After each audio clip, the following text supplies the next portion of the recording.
열쇠. 근데 이거는 사실은 상상해서 그린 건데 실제로 이것이 이런 식으로 열쇠를 아마 줬다기보다는 아마 이렇게 이야기를 상상을 그려놓은 겁니다. 근데 그래서 예수님이 대답이 그러면 뭐냐면요. 이를 알게 하니는 하나님이시고 베드로의 신앙 고백이 교회에 터져 있는 것이다. 근데 여기서 제가 베드로의 신앙 고백이라고 그랬어요. 베드로의 신앙 고백. 왜 이렇게 썼는지 제가 설명해 드리려고 합니다. 물론 여러 가지로 이렇게 해석하시는 분도 있어요. 그러나 저는 이렇게 보편적인 거 여기에 그거를 써놓은 건데 이렇게 보시면 예수께서 대답하여 이르시되 바요나 시몬아 네가 복이 있도다. 이를 내게 알게 하니는 혈육이 아니요 하늘에 계신 내 아버지시니라. 그래서 여기서는 보면은 바요나 시모나라고 해서 여기서 또 이름이 또 바뀌었어요. 바요나 시모나. 요한의 아들이란 뜻이에요. 바요나, 여기 바요나 시모나, 그러니까 요한의 아들 시몬. 뭐 이런 베드로요. 이제 복이 있다고 이렇게 말씀하시면서 그 다음에 이거예요. 그 다음에 이게 뭐냐면은 이를 내게 알기는 혈육이 아니요 하늘에 계신 내 아버지. 혈육이라는 건 뭐예요? 혈과 육.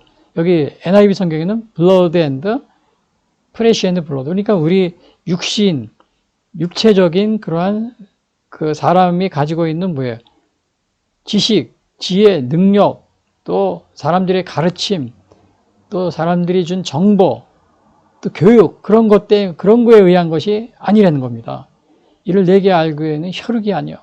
그 사람의 지식, 정보, 뭐 이런 것으로 해서 알게 되는 거예요. 여기 보면은, 그래서 사도 바울이 하나님의 이제 다메섹에서 이게 체험을 하고 하나님의 이게 전도자가 됩니다. 근데 사도 바울이 갈라디아서 1장 16절에 이런 말을 합니다.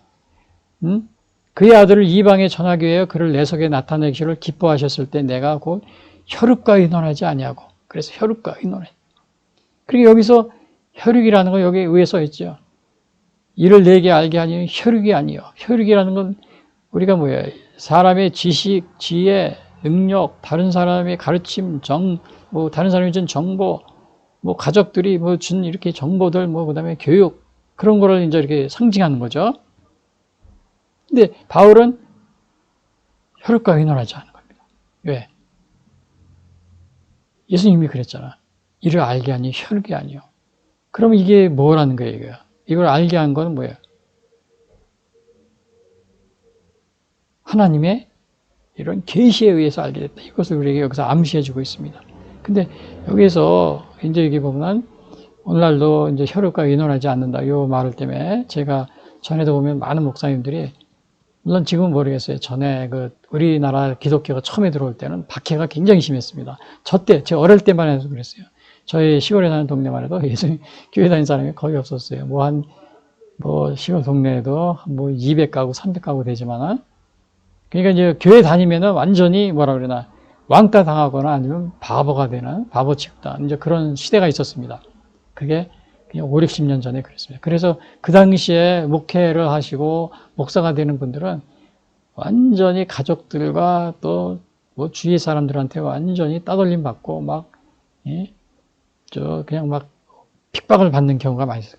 그래서 이제 그 당시에 이렇게 많은 훌륭한 우리 70년대, 80년대 부흥사님들이 이제 부흥하고 그러면 본인에 대해 간증 얘기를 합니다. 그러면 자기가 신학교로 어떻게 가고 어떻게 공부하고 대개 보면 그 목사님들 간증 얘기하는 거 보면 자기가 신학교 갈 때는 가정에서 집에서 부모님이 또 식구들이 굉장히 반대를 했다. 그래가지고 자기가 고생하는데 너무나 많은 고생을 했다. 이런 얘기를 간증을 거의 대부분이 다 하십니다. 제가 이제 중고등학교 때는 또 이제 청년 때 이제 그 당시에는 부흥회가 많이 있었어요. 여기 부흥회 가서 이제 부흥사님들 이름이 알려진 부흥사님들이 이제 다니면서 부흥회 하잖아요. 그러면 정말 부흥회 재미있게 잘하시고 이야기하는데 아주 그냥 너무너무 이렇게 아주 이렇게 설교를 잘하십니다. 잘하셔서 거기에 한 1시간, 2시간 확 빠집니다. 근데 그 얘기할 때 들으면은 정말 그냥 그렇게 아주 훌륭한 부흥사가 되셔서 수많은 사람들이 되게 설교하시지만은 자기의 과거의 간증 얘기할 때 보면은 그렇게 어려웠었다. 그리고 심지어는 집안에서 쫓겨나기도 하고 이제 그런 분도 많이 있습니다. 목사님뿐만 아니라 평신도들도 예수 믿는다 그래서 그냥 집에서 쫓겨나고 매도 맞고 심지어는 막 몽둥이로도 매를 막아요. 과거에는 그랬습니다. 이제 그런 사람이 많이 있어서. 그래서 여기 사도 바울이 혈육과 의논하지 않고, 왜? 하나님의 이 기독교는 계시의 종교입니다. 계시의 종교. 예수님이 여기서 뭐라 그랬어요? 이를 내게 알기는 혈육이 아니라 하늘에 계신 내 아버지다. 하늘에 계신 내 아버지다. 그래서 이거는 우리 기독교는 바로 이렇게 계시의 종교. 요 계시의 종교라는 것은 여기 이제 고린도서 12장에 2장 13절에 이럽니다. 우리가 이것을 말하거니와 사람의 지혜에 가르친 말로 아니하고 오직 성령께서 가르치신 것을 하니 영적인 것은 영적인 것 분별하느니라. 육에 속한 사람은 하나님의 성령의 일들을 받지 아니하나니 이는 그것들이 그에게는 어리석게 보이며 또 그것들을 알 수도 없나니 그러한 일이 영적으로 분별하게 됩니다. 그래서 우리가 이게 혈육, 우리에게 이렇게 이렇게 그러한 것으로 우리 세상에 우리의 가진 지혜와 지식 이런 걸로서는 이 하나님의 계시의 비밀을 알 수가 없습니다. 오직 성령께서 가르친 것으로 한다 그랬죠. 육에 속한 사람은 하나님의 성령의 일을 알 수가 없다. 알 수가 없다 그러잖아요. 또 성령의 일들을 받지도 않는다 그랬어요. 어리석게 보이고. 그래서 오늘날도 보면 수많은 사람들이 우리 교회 다니는 사람들을 그냥 어리석게 보고 또 우습게 알고 그러잖아요. 왜? 그 사람들은 이게 알 수가 없는 겁니다. 알질 못하는 겁니다.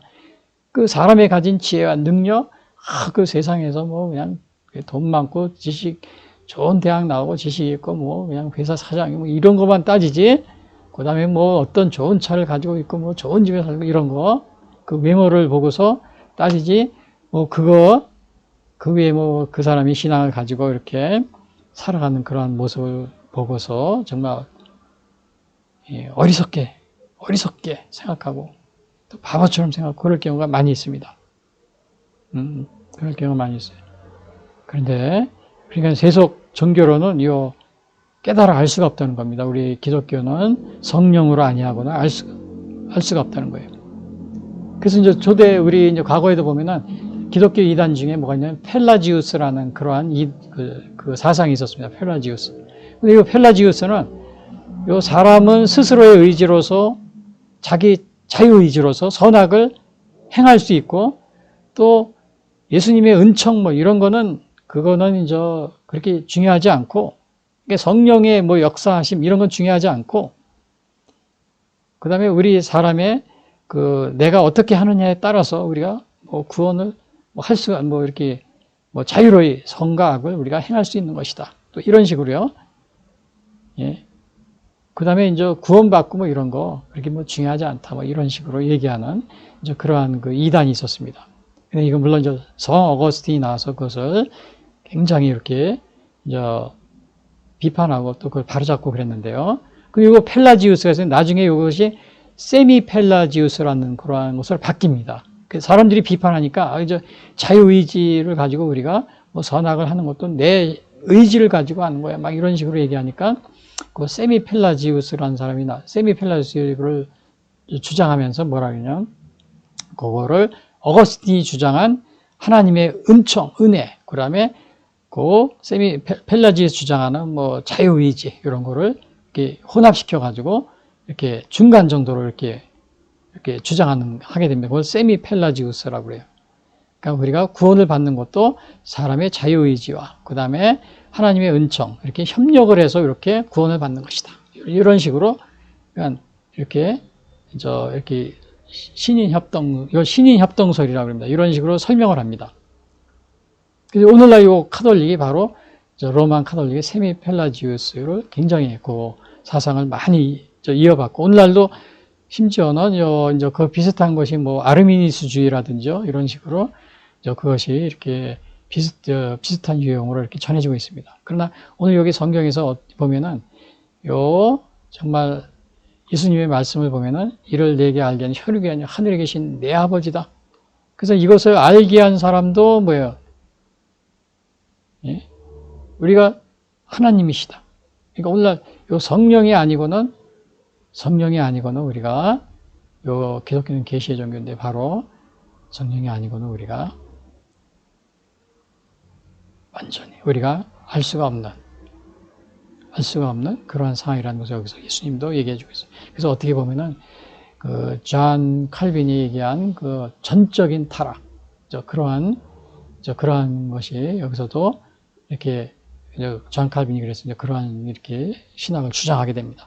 물론 우리 감리교에서는 이제 뭐 펠라지우스나 아리미니스주의 그 뭐 유사하게 이렇게 가고 있지만, 그러나 우리 존 웨슬레이 목사님은 이제 그런 인간의 그 자유의지, 이런 것도 자유의지가 있지만 그 인간이 하나님을 믿는 것도 바로 하나님의 전적인 은혜이다. 그래가지고 복음주의적 아리미니스주의, 이제 그러한 것으로 주장하게 됩니다. 그래서 우리 감리교 존 웨슬레이 목사님 같은 경우는 어거스틴이나 그 세미 어거스틴주의라고 합니다. 어거스틴주의하고 그쪽에 굉장히 가깝습니다. 펠라지우스나 아리미니스주의보다는. 그래서 오늘날 감리교는 바로 이제 그런 방향으로 이렇게 우리가 보고 있는데, 아무튼 여기에서 얘기하는 거는, 중요한 거는 뭐예요? 알기 아닌 혈육이 아닌 하늘에 계신 아버지이다. 그러니까 결국 우리가 예수님을 주로 고백할 수 있는 것도 바로 성령이 아니고는 예수님을 주로 고백할 수가 없다. 이런 것을 여기서 얘기하죠. 그 다음에 이제 마지막 여기 18절에 보면, 또 내가 네게 이르노니 너는 베드로라, 내가 이 반석에 네게. 그러니까 이런 고백을 하고 나서 예수님이 바로 이제 베드로라고 이렇게 얘기하면서 이 반석 위에 교회를 세우는데 음부의 권세가 이기지 못하게 하겠다 그럽니다. 근데 여기서 요 반석에 대해서 또 많은 이렇게 이야기가 있습니다. 그래서 오늘 그 신앙을 고백하는 요 예수님이죠. 내가 여기 뭐라 그랬어요? 내 교회를 세우려니. 그 다음에는 이제 19절에 보면은 또 베드로 사도에게 뭐라 그러냐면 이 천국 열쇠를 준다 그랬어요. 천국 열쇠. 그래서 요 그림이 바로 이 천국 열쇠를 주는 이런 것을 그려놓은 거예요. 상상을 해서 그린 거예요. 실제라기보다는 상상을 해서 그려놓은 거죠. 그 여기 반석이라고 그랬는데, 내가 내게 이르니 너는 베드로라, 내가 이 반석 위에 교회를 세운다 그랬어요. 그 반석에 대해서 여러 가지로 해석을 하는데, 여기 보면은 예수님이라는 주장을 하는 분이 어거스틴과 루터, 우리 종교개혁자 루터는 반석이 예수님이다. 그래서 요거는 이제 고린도서 3장 10절에 보면 이런 말이 있습니다. 내게 주신 하나님의 은혜를 따라 내가 지혜로운 건축자와 같이 터를 닦아두매 다른 이가 그 위에 세우나 그러나 각각 어떻게 그 위에 세울까를 조심할지니라. 이 닦아둔 것 외에 능히 다른 터를 닦아줄 수가 없으니 이 터는 곧 예수 그리스도시라. 그래서 이 반석은 이렇게 예수님이다. 이렇게 이제 얘기하는 경우가 있고, 또 하나는 반석은 교황의 수장권이 된다. 카톨릭에서 주장합니다. 그래서 반석을 베드로라는 사람의 인격을 의미하고 의미한다고 보고, 베드로의 법제 구배자인 교황이 교회의 기초가 된다. 이런 식으로 또 얘기를 합니다. 그 다음에 이제 반석을, 세 번째는 반석을 그리스도에 대한 신앙 고백이다. 이렇게 이제 이야기하는 경우가 있어요. 이건 존 칼빈이 신앙 고백이다. 이렇게 얘기하는데, 오늘날 많은 사람들이 이것을 이렇게 이제 존 칼빈의 그 신앙 고백이다. 이렇게 그걸 따르고 있는 것이 대부분입니다. 그래서 제가 여기에 맨 위에 여기에서도 뭐라 그랬어요? 여기 제가 제목에서도 바로 요 교회의 터전, 이 신앙 고백, 신앙 고백이 교회의 터전이 된다. 이런 식으로, 그래서 제가 여기에 이렇게 써놨는데, 이것이 바로 존 칼빈이 얘기한 그런 내용이 되겠습니다. 그런데 이러한 이렇게 그 다음에는 여기 보면은 여기 예수님이 뭐라 그러셨냐면요. 여기 뭐라 그랬어요? 내가 네게 이르니 너는 베드로라, 내가 이 반석 위에. 그 반석은 신앙 고백이랬죠. 교회를 세운다 그랬죠. 교회를 세운다 그랬는데, 이제 교회가 어떻게 되냐? 교회가 보면은 이제 세상에서 하나님의 백성으로 부름받은 자들의 공동체를 우리가 교회라고 그럽니다. 그리고 이거는 이제 우리 신약에서는 에클레시아라고 그러고 구약에서는 카알이라고 그러는데, 그러다 보니까는 결국은 신앙 고백 위에 세워진 거죠. 여기 보시면은 신앙 고백 위에 교회가 세워졌기 때문에 오늘날 교회의 주인은 누구예요? 교회의 주인은 예수님입니다. 교회의 주인은 예수님이에요. 근데 오늘날 많은 사람들이 교회의 주인은 교회 오래 다닌 장로님이 되어 있는 교회도 있고, 또 교회를 개척한 목사님이 교회 주인이 되어 있는 경우도 있고, 여러 가지로, 물론 다 그렇다는 건 아니고 간혹가다 이제 그렇게 생각하시는 분이 있다는 겁니다. 그래서 혹시 여러분들이 내가 이 교회에 오래 다녔습니다. 내가 이 교회 장로인데, 평신도지만 오래 다녔는데, 그러니까 내가 개척할 때부터 내가 있었어. 그러니까 내가 주인이야. 이렇게 생각하시는 분이나, 아니면 또 목사님이 그냥 혼자서 개척하시면서 교회를 하신 분이 있어요. 내가 처음부터 개척한 게, 그러니까 이 교회는 내가 주인이야. 이렇게 생각하시는 분이 아마 그런 분은 거의 없을 겁니다. 없지만, 혹시 그런 분이 있다면은, 이 교회의 주인은 바로 예수님이다. 이런 걸 여러분이 꼭 명심하셨으면 좋겠습니다. 그리고 여기서 보니까 음부의 그래서 이 교회가 음부의 권세가 이기지 못한다. 이런 말을 써놨는데, 음부의 권세는 다른 말로 얘기하면은 제가 거기 써놨죠. RSV에는 the power of death shall not prevail against it. 그래서 사망의 권세입니다. 사망의 권세가 이기지 못한다. 그래서 이거는 부활하실 것을 암시해 주고 있어요. 부활하실 것. 그래서 요한복음 11장 24절에 보면은 이제 마리아 마르다 얘기하잖아요. 그래서 나사로 동생을 살리는데 그때 예수님이 마르다한테 그럽니다. 예수께서 이제 나는 부활이요 생명이니 나를 믿는 자는 죽어도 살고 그는 살아서 나를 믿는 영원히 죽지 아니라 내가 이것을 네가 믿느냐. 예수님이 다시 살아나실 것을 부활하실 것. 그다음에 죽음을 이기실 것을 여기서 얘기하고 있습니다. 음부의 권세가 이기죠. 그러니까 교회는 이 사망의 권세도 이기지 못하는 것이기 때문에 오늘날 이 지상에 있는 교회가 어느 누구도 이 교회를 없앨 수가 없습니다. 왜? 하나님이 이 사망도 이기는 권세를 이 교회가 사망도 이기게 하는데요. 그래서 하나님께서 바로 이 교회를 보호해 주실 것을 또 이렇게 여기서 암시해 주고 있습니다. 그리고 마지막으로 이렇게 보면은 천국 열쇠를 준다는 겁니다. 내가 천국 열쇠를 내게 주리니. 그래서 오늘 이 그림에 제가 또 보여드리지만 이렇게 천국 열쇠를 그려놨다고 그랬죠. 근데 이걸 보면은 여기서 내가 땅에서 무엇이든 매면 하늘에서 매일 것이요. 내가 땅에서 무엇이든 풀면 하늘에서도 풀리리라. 이렇게 천국 열쇠를 줬다고 그랬는데 아까 이 반석에 대해서 세 가지 견해가 있었다고 그랬죠. 반석이 예수님을 가리킨다. 또 카톨릭에서는 그러니까 칼빈, 성 어거스틴은 예수님을 가리킨다. 그 다음에 카톨릭에서는 누구라고 그랬어요? 카톨릭에서는 이게 교회의 교황이다. 그 다음에 수장권이다. 베드로에게 주신 수장권. 그 다음에 조한 칼빈 같은 경우는 신앙 고백이다. 그래서 신앙 고백에서 저희는 이렇게 신앙 고백이라고 써놨죠. 근데 요거 천국 열쇠를 여기서 이렇게 이게 준다고 그랬는데 카톨릭에서는 또 이 천국 열쇠를 어떻게 생각하냐면요. 베드로가 통치권을 부여받았으므로 그 직계 부계자인 교황이 동일한 권리를 가졌다. 카톨릭 열쇠를 받은 사람이 권세를 가지잖아요. 카톨릭은 그게 직계 부계자인 교황이 동일한 권세를 받았다. 이렇게 본다고 그럽니다. 그런데 기타 다른 견해로서는 어떻게 해요? 베드로와 12사도 그리스도 교회 공동체, 예? 천국 열쇠를 받은 것은 공동체를 상징한다.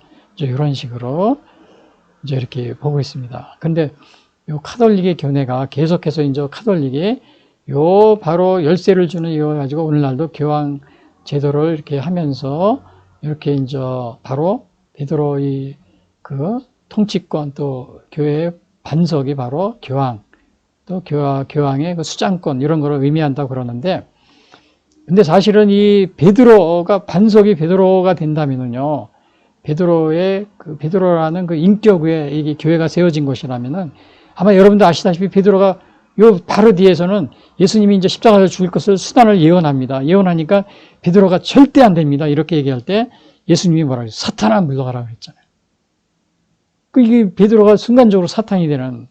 근데 어떻게 이렇게 연약한 인간이 교회의 기초가 될 수 있습니까? 반석이 될 수 있어요. 그래서 그것이 그렇기 때문에 그거를 사람들이 그게 아니다 이렇게 보고 있는 겁니다. 그리고 만약에 그것을 교황이 수장권을 이어받았다 그러면 교황도 마찬가지죠. 오늘날 그것이 교황 무엇을 이렇게 되고 있지만 실제로 교황이 요 근래만 해도 과거 십자군 전쟁이라든지 또 중세 때 마녀사냥 이런 거에 대해서 굉장히 사과하고 그랬잖아요. 근데 그런 것은 교황이 무효하지 않다는 걸 보여주고 있잖아요. 그러니까 연약한 인간. 그러니까 이러한 교회의 기초가 되는 아주 절대자이신 예수님. 예수님만이 바로 교회의 기초가 될 수 있다. 이것을 여기서 우리가 생각해 볼 수가 있는 겁니다. 그리고 오늘 여기서 이제 4개 주린이 그랬어요. 그래서 여기 이렇게 보면은 열쇠, 천국 열쇠를 그랬죠. 이거를 뭐라 그랬어요? 4개 주린이 그랬는데 이건 아직 준 게 아닙니다. 줄 것이다. 4개. 그 NIV 성경에 보면 will이라는 말을 써요. I will. 그렇죠. I will give you. 줄 것이다. 4개 줄 것이다. 그랬는데 나중에 예수님 승천하시면서 받게 되는데요.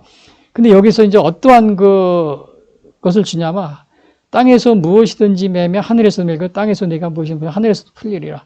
이러한 이러한 것을 이제 이렇게 준다고 그랬는데 여기서 매고 푸는 권세를 그러면 이제 매고 푸는 권세를 요 카톨릭에서는 또 어떻게 주장하냐면 베드로에게 수장권과 절대권이 있다고 보면서 교황이 그러한 수권이 있다. 이렇게 주장합니다. 그러나 일반적으로 볼 때 이 교회 공동체 유지를 위한 사도들의 독특한 권한으로 교회의 치리권 등이 하늘에서 인정되고 비준될 것이라는 그렇게 견해를 가지고 있죠.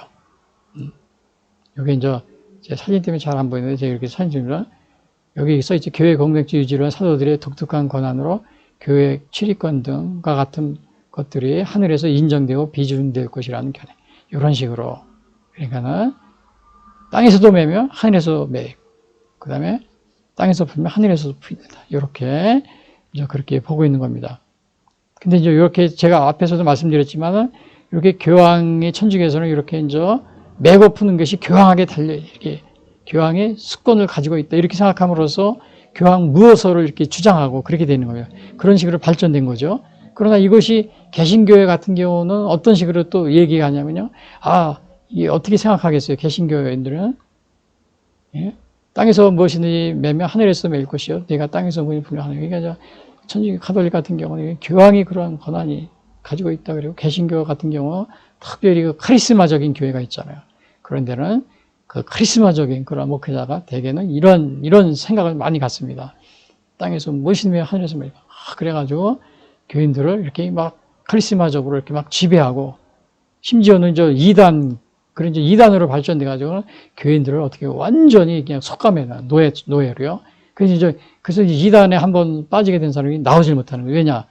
그 카리스마적인 여기 지도자가 땅에서 무엇이든지 매면 하늘에서도 매이고 땅에서 풀면 하늘에서 풀니까. 그러니까 내가 목사지만 목사가 그렇게 할 수 있다. 그러니까 교인들이 거기에 이렇게 완전히 어떻게 매이는 겁니다. 근데 우리는 이걸 뭐라 그랬어요? 교회 공동체 유지를 매고 푸는 권세는 유지를 위한 사도들의 독특한 권한으로서 교회 치리권 등의 하늘의 인정을. 그러니까 이것은 어느 한 개인에게 이렇게 주어진 것이라기보다는 여러 가지 그 교회에서 또 사도들과 또 일반 신자들도 마찬가지입니다. 신앙생활 하면서 이러한 것들, 그것을 하늘에서도 그러한 기도와 또 이러한 것들이 인정되고 그렇잖아요. 우리가 기도하면 하느님이 응답해주고 개인들도 그러잖아요. 그걸 누굴 통해서 또 신부님이나 이걸 통해서 우리가 응답하고 그런 게 아니잖아요. 그렇죠? 교황을 통해서 우리가 기도를 대리로 이렇게 해주고 그런 게 아니죠. 우리가 개인적으로 하나님 앞에 기도하고 또 교회에서 공동체에서 또 이렇게 법을 만들어서 치리하고 그런 거 있잖아요. 그런 것들이 다 하늘에서 인정되고 또 비준된다. 또 우리 개인들도 기도하고 응답받고 그랬잖아요. 다 그런 간증을 많이 하잖아요. 그래서 오늘 이렇게 이제 제가 말씀드렸는데 오늘 가이사랴 이제 필리포에서 이 우상이 아주 그냥 우상의 도시입니다. 가이사랴 필리포 저기 있다 그랬죠, 여기요. 여기에서 우상의 도시에서 바로 이제 이렇게 사도 베드로가 신앙 고백을 했는데 그러면은 여러분 그 기독교의 정체성은 무엇이라고 생각합니까? 기독교의 정체성. 그러니까 여기 베드로 사도의 그 고백의 내용은 뭐야? 참 신이고 참 사람이다. 주는 그리스도의 하나님의 아들이라 그랬잖아요. 그리고 기독교의 정체성은 아까 여기 베드로가 대답하여 가로되 여기 있죠. 반석 위에 교회를 세운다 그랬죠. 그 앞에서는 뭐라 그랬어요? 이거를 내게 알게 아니라 하늘에 계신 내 아버지다. 근데 바로 앞에서 예수님의 참 신이시고 그리스도의 살아계신 하나님의 아들이다. 이거 16절 이게 바로 기독교의 정체성입니다. 다른 걸 생각하면 안 됩니다. 그리고 예수님의 신성과 인성을, 또 우리가 예수님의 신성과 인성을 여러분들은 믿고 있습니까? 오늘 여기에서 그거를 얘기하고 있죠. 또 삼위일체하고 또 이것이 관련이 되어 있습니다. 이 삼위일체 말은 나오지 않지만, 또 여러분들은 그 참신이고 참인간이다. 이것은 삼위일체, 하나님과 본체이다. 하나님의 아들로서 이 땅에 오셨다 그러죠. 영원 전부터 계신 하나님의 삼위일체를 혹시 여러분들은 부정하고 있지 않습니까? 또 우리 주의 신성과 인성을 부정하는 그런 이단교파를 혹시 여러분들은 또 알고 여러분 보고 있지 않습니까? 그렇죠. 우리 주위에 많이 있죠. 네, 이거는 이게 정체성입니다. 우리 기독교 예수님 믿는 예수님의 정체성. 뭐 4대 종교 종파 중에 하나 창시한 사람이 우리는 이렇게 알고 있는데, 오늘 시몬 베드로가 저는 그리스도예요. 살아계신 하나님의 아들이다. 이 땅에 오신 참신이시고, 우리 예수님은 단순한 뭐 4대 다른 종교를 이렇게 창시한 그런 창시자와 같은 그런 분이 아니고 뭐야? 하나님의 아들. 하나님과 동등한 분으로서 이 땅에 오신 성육신하신 인간의 몸으로 오신 그 하나님의 아들. 전혀 다릅니다. 다른 종교 믿으시면 죄송합니다. 불교의 부처님이라든지, 뭐 이슬람의 뭐 마호멧이라든지, 또 뭐 유교의 뭐 공자님이라고 사람이잖아요. 진짜 다 사람입니다. 그러나 예수님은 하나님의 아들이, 하나님의 아들이란 사실이요. 그래서 오늘 이거를 이제 요약을 이렇게 우리가 보시면은 결국 이제 이렇게 요약을 해볼 수가 있는데요. 이거 보시면은 이거는 결론 이거 요약해 보면 예수님이 질문하셨어요. 인자를 사람들이 누구라고 하는가? 그래서 마태복음 16장에서요. 살아계신 예수님의 질문에 대답해 주는 그리스도 살아계신 하나님의 아들이다. 이렇게 대답하시고요. 그리고 정체성이 중요하다고 그랬죠.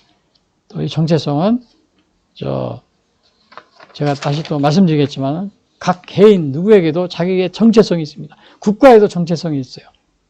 여기 신앙, 우리 믿는 것에도 정체성이 있습니다. 혼합주의나 다원주의 뭐 이런 거를 우리가 섬기거나 그게 아닙니다. 여기서는 분명히 그리스도의 살아계신 하나님 아들, 이것을 믿는 것이 바로 기독교의 정체성입니다. 그 다음에 베드로의 서면에 예수님이 대답은 이를 알게 하니라 하나님이시고, 또 베드로의 신앙 고백의 교회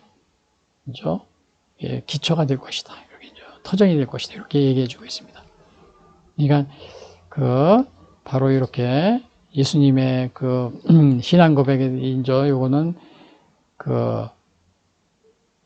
예수님의 이게 알게 하니는 누구라고 그랬어요?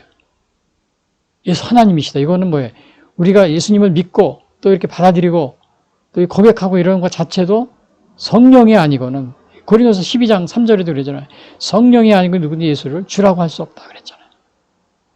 그러니까 우리가 우리 개인의 자유의지를 가지고 이렇게 믿는다고 생각하지만, 그래서 펠라지우스나 과거에 초대교회 펠라지우스나 아니면은 극단적인 아르미니스주의 이런 것들에 대해서 우리 존 칼빈, 장로교 신학자인 존 칼빈 그런 분들에 얘기한 전적인 은혜, 이런 것이 어느 정도 일리가 있다고 우리가 보는 겁니다. 그래서 그렇게 우리가 여기서 얘기할 수 있는 겁니다. 그래서 오늘 결론적으로 말씀드리면 주는 그리스도시요 살아계신 첫 번째 살아계신 하나님 아들이요 고백한 베드로의 신앙 고백이 오늘날 우리의 신앙 고백이 되어 예수님은 우리와 같은 단순한 평범한 사람이 아니라 우리의 죄를 대속하기 위하여 이 땅에 오신 하나님의 아들이라는 사실을 인식하자. 제가 앞에서 말했잖아요. 단순하게 4대 종교를 창시한 그런 사람입니다. 우리는 되게 그렇게 알고 있잖아요. 저도 그랬어요. 어릴 때부터. 그러나 하나님의 아들이시다. 하나님과 동등한 그러한 하나님과 동등한 본체를 가지신, 하나님과 동등하신 그러한 분이 이 땅에 우리를 죄를 대속하시기 위해서 오신 분이다. 이거를 여러분들이 꼭 신성을 지니시고 그걸 명심하셔야 돼요. 그것은 바로 앞에 예수님이 놀라운 기적들, 사람이 할 수 없는 수많은 기적들을 행하지 않았어요. 무리를 걸으시고 500리의 기적을 해가지고 700리의 기적을 해가지고 수많은 병자들, 죽은 자를 살리시고. 여러분 이거 어느 인간이 어느 세계 종교 창시한 이런 걸 하는 사람이 있습니까? 하나님이라는 예수님이 하나님인 것을 아주 그냥 증거해주는, 그래서 그러한 기적을 우리에게 보여주고 있는 겁니다. 그리고 마지막 두 번째, 예수님이 하나님의 아들로서 이 땅에 오신 신성을 지니신 삼위일체 하나님의 사실을 부인하고 예수님을 단순히 인간 피조물로서 선지자라고 여기는 많은 이단과 사이비 종교의 가르침에 조심하자. 그래서 오늘 이렇게 분명하게 예수님의 정체성을 우리가 지니고 이 신앙 고백을 우리가 가지고 있어야 되는 겁니다. 그래야 우리 기독교 예수님을 믿는다고 이렇게 말할 수가 있는 겁니다. 사실은 이것은 우리가 뭐 기독교 신앙뿐만 아니라 개인도 마찬가지로 뭐든지 다 어디든지 정체성을 가지고 있어요. 심지어 어느 클럽, 뭐 단체 들어가도 다 거기에 이렇게 나와 있습니다. 정당도 마찬가지입니다. 정당도 뭐 우리나라 국민의힘, 더불어민주당 다 자기들의 정체성이 있어요. 당 규례가 있습니다. 근데 사실은 우리 국민 대한민국의 정체성은 그러한 그 공산주의하고 민주주의하고 혼합된 연방제가 아닙니다. 자유민주주의죠. 그래서 실제적으로는 이 정당의 그런 것도 우리가 여러분이 어느 당을 지지하기 전에 그 당이 무슨 정체성을 가지고 있는지, 정체성이 뭐 이거를 여러분이 알고서 또 우리가 투표를 한다는 이런 걸 지지를 해야 되는 겁니다. 그렇지 않으면 나라가 그냥 완전히 그냥 혼란에 빠지고 나라가 정말 무너질 수도 있는 겁니다. 무너질 수도 있게 되는 겁니다. 그래서 오늘 뭐 예를 들어서 우리나라 자유민주주의 대한민국이잖아요. 정체성을 분명히 가지고 있어야 돼요. 공산주의, 우리 주위에는 저 북쪽에는 중국, 러시아, 뭐 북한이 공산주의가 있잖아요. 근데 이런 공산주의자들은 뭐예요? 다 이게 우리 자유민주주의하고 전혀 다른 체제를 가지고 있는 겁니다. 토지국이제, 뭐, 예? 그 다음에 무신론, 뭐, 그 다음에 계급투쟁, 폭력, 이런 기본적 체제를 가지고 있는 겁니다. 그래서 우리가 그런 정체성을 우리가 따라가면 안 되겠죠. 그래서 우리가 따라가면 안 되고, 오늘날 자유민주 체제를 여러분이 굳게, 예수님의 이 베드로의 신앙 고백, 의미를 고백하면서 또 여러분들이 각자 사회나 국가에 대한 정체성도 여러분이 아울러 분명히 하는 그런 여러분이 되시기를 바랍니다.